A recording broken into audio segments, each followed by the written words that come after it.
Social auditing एक ऐसा process है जिसमें जो पोटेंशियल बेनिफिशियरीज होते हैं वो किसी भी स्कीम के रिकॉर्ड को एक्सेस करते हैं, एग्जामिन करते हैं। यदि अभी भी नहीं समझ में आया है तो मैं एक छोटा सा एग्जांपल देता हूँ, इस एग्जांपल से आप समझ पाएंगे।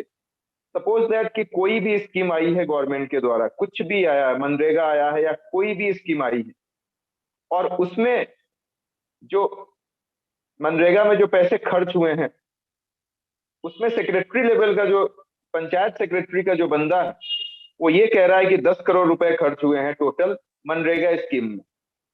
तो उस 10 करोड़ रुपए को ऐसे ही एक्सेप्ट नहीं कर लिया जाएगा। उस 10 करोड़ रुपए को इस तरीके से एक्सेप्ट किया जाएगा कि पहले जो पोटेंशियल बेनिफिशियरीज हैं उनके सामने वो सारे डेटा को इकट्ठा किया जाएगा, सारे डेटा को रखा जाएगा, और फिर उनसे पूछा जाएगा कि एग्जैक्टली 10 करोड़ हुआ है कि नहीं।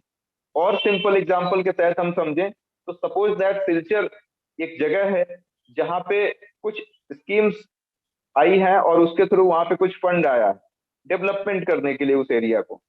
और उसका जो सेक्रेटरी रैंक का जो बंदा है वो ये कह रहा है कि डेवलपमेंट एक्टिविटीज में हमारा 10 करोड़, 10 करोड़ के आसपास लगा है या 10 लाख लगा है, जो भी आप फिगर ले सकते हैं।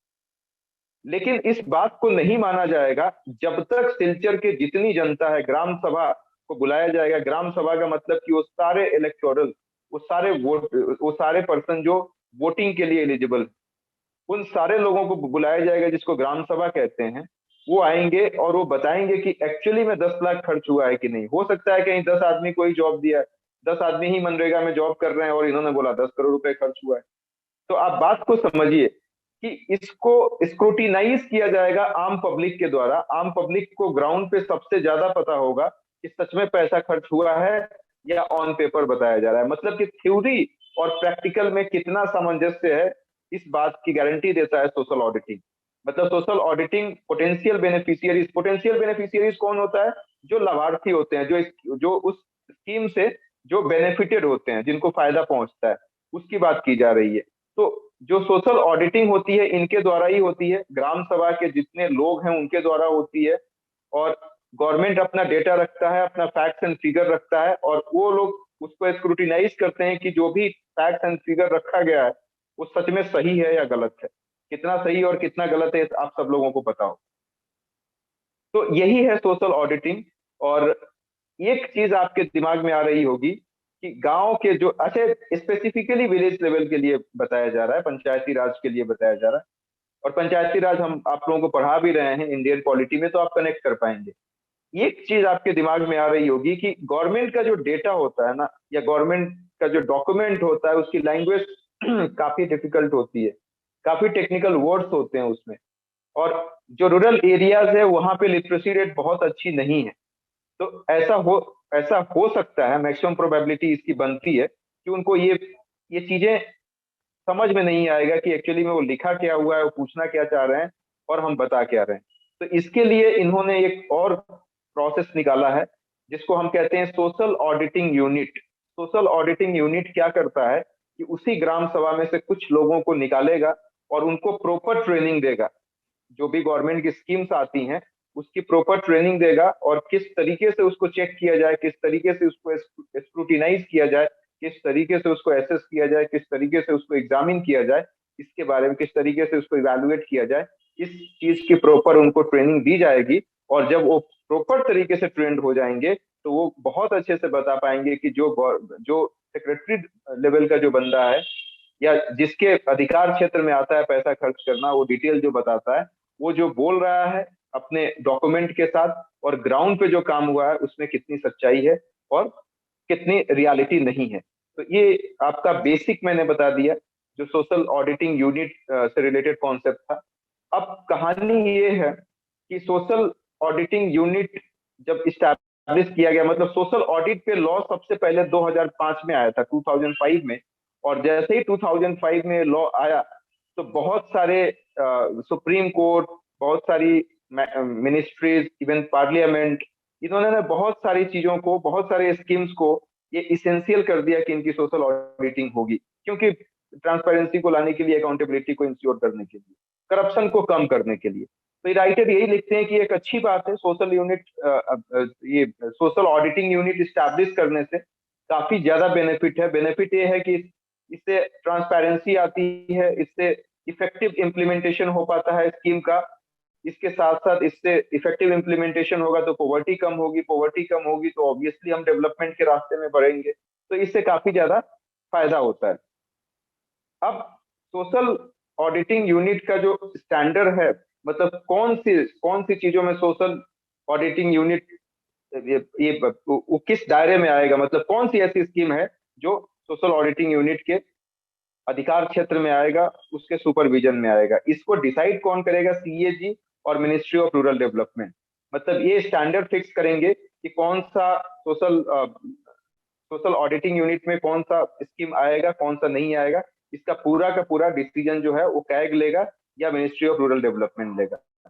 लेकिन एक और चीज राइटर कहते हैं कि national institute of rural development and Panchayati Raj, national institute of rural development and Panchayati Raj ने एक सर्वे किया था, और उस सर्वे में उसने ये जानने की कोशिश करी कि जो सीएजी और मिनिस्ट्री ऑफ रूरल डेवलपमेंट जो स्टैंडर्ड फिक्स कर रहे हैं, क्या उस स्टैंडर्ड को सही से पालन किया जा रहा है।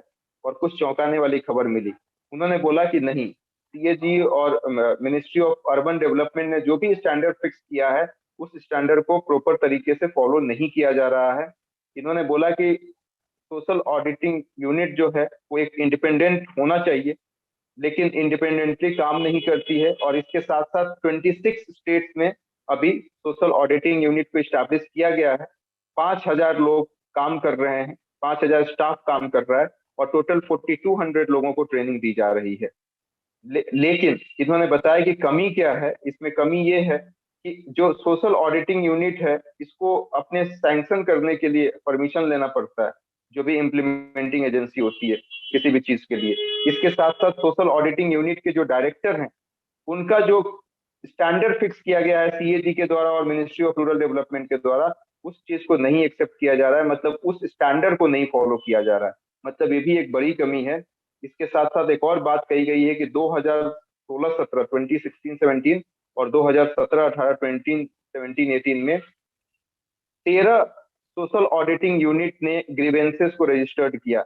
ये देखिए कितना कम फिगर है। 26 सोशल ऑडिटिंग यूनिट सब 26 स्टेट में इस्टेब्लिश्ड है, मतलब। लेकिन अभी तक मात्र 13 स्टेट ने इस चीज को, मतलब ग्रीवेंसेस का मतलब क्या हुआ कि सोशल ऑडिटिंग यूनिट उसको चेक कर रही है और पकड़ पा रही है कि इन्होंने यहाँ पे ये इरेगुलरिटी की है। 10 लाख का डेटा दिखा रहे हैं, काम ग्राउंड पे 5,000 का हुआ। तो इस तरीके से मात्र 13 ही सोशल ऑडिटिंग यूनिट ने अभी तक ग्रीवेंसेस को एड्रेस किया है, जबकि total number of social auditing unit अभी 26 है, पूरा आधा। और इसमें इन्होंने बोला है कि 281 करोड़ 281 करोड़ का घपला किया गया है। लेकिन दुख की बात यह है कि इसके बावजूद गवर्नमेंट ने इस पे कोई स्टैंड नहीं लिया है, उन पे कोई एक्शन नहीं लिया है। और इस तरीके से हम कह सकते हैं कि करप्शन को मिनिमाइज करने में गवर्नमेंट सपोर्ट नहीं कर रही है। तो राइटर लास्ट में सजेशन देते हैं, वे फॉरवर्ड में बताते हैं कि देखो, सुप्रीम कोर्ट 2017 में एक ऑर्डर दिया था। उसने ये बोला था कि जिस तरीके से नरेगा का सोशल ऑडिटिंग होता है, इसी तरीके से नेशनल फूड सिक्योरिटी एक्ट का भी सोशल ऑडिटिंग होना चाहिए। लेकिन 2017 का स्टेटमेंट आज तक फुलफिल नहीं किया गया है। आज भी नहीं, उनकी ये नेशनल फूड सिक्योरिटी एक्ट का सोशल ऑडिटिंग आज भी नहीं होता है। वो लोग, गवर्नमेंट कहती क्या है कि उनके पास पैसे नहीं। तो इस पे राइटर एक सजेशन देते हैं कि रूरल डेवलपमेंट मिनिस्ट्री को और ministry of consumer affairs affairs and public distribution, ministry of consumer affairs food and public distribution, इन दोनों को पैसा एलोकेट करना चाहिए, ताकि नेशनल फूड सिक्योरिटी एक्ट को भी हम सोशल ऑडिटिंग कर सकें। इसके साथ साथ इन्होंने ये भी बोला कि सोशल ऑडिटिंग यूनिट जो है वो इंडिपेंडेंटली काम करना चाहिए, और उसके बाद प्रॉपर स्टाफ होने चाहिए, क्योंकि बहुत जगह पे, बहुत स्टेट में देखा गया है कि स्टाफ बहुत कम है। जितना सच में रिक्वायरमेंट है स्टाफ की, उतना उससे कम है। और जब स्टाफ ही कम होंगे तो जाहिर सी बात है कि कहाँ से आउटपुट आएगा, कहाँ से आउटकम आएगा, जो एक्सपेक्टेड आउटकम होना चाहिए एक्चुअली। उसके बाद इन्होंने बोला है कि ये जो इम्प्लीमेंटिंग एजेंसीज हैं जो सोशल ऑडिटिंग यूनिट के साथ मिलकर काम करती हैं, तो ये दोनों में कुछ सामंजस्य नहीं बनता है। तो इन दोनों को एक दूसरे के लिए सपोर्टिव होना चाहिए, कॉम्प्लीमेंट्री होना चाहिए।